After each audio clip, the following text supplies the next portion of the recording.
কি কারণে শ্রীকৃষ্ণ দুঃখ পেয়েছিলেন? সনাতন ধর্মগ্রন্থ মহাভারত ও পুরাণ অনুযায়ী শ্রীকৃষ্ণ ভগবান হয়েও মানব লীলায় বহু কঠিন পরিস্থিতির সম্মুখীন হয়েছেন। তবে পৌরাণিক কাহিনী ও তাঁর জীবন অধ্যায় বিশ্লেষণ করলে দেখা যায় তিনি সবচেয়ে বেশি দুঃখ ও মানসিক কষ্ট পেয়েছিলেন নিজের যদুবংশের চরম অহংকার, অধর্ম এবং নিজেদের মধ্যে রক্তক্ষয়ী ভ্রাতৃঘাতী যুদ্ধ দেখে। জানেন কি আর কি শ্রীকৃষ্ণ গভীর দুঃখ পেয়েছিলেন?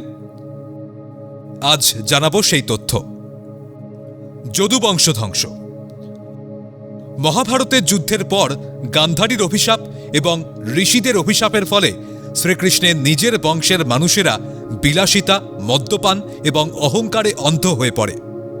প্রভাস তীর্থে তারা সামান্য বিষয় নিয়ে নিজেদের মধ্যে প্রচণ্ড কলহে লিপ্ত হয় এবং একে অপরকে নির্মমভাবে হত্যা করতে শুরু করে।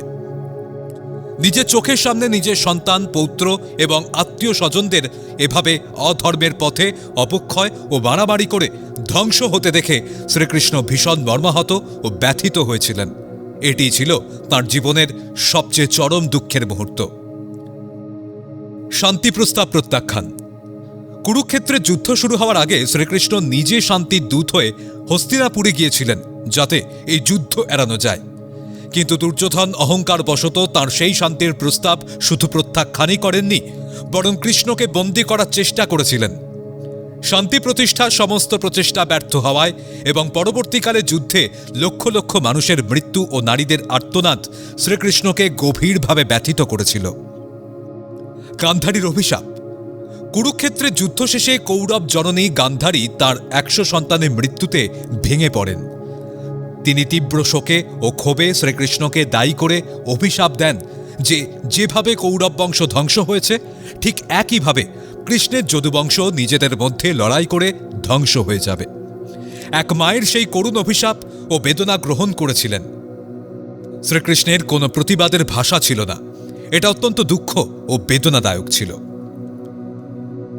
বৃন্দাবন ত্যাগ।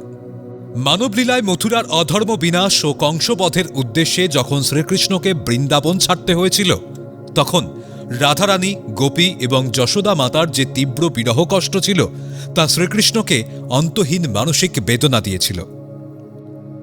পরমেশ্বর রূপী শ্রীকৃষ্ণের কাছে জাগতিক লাভ ক্ষতির কোনো স্থান ছিল না।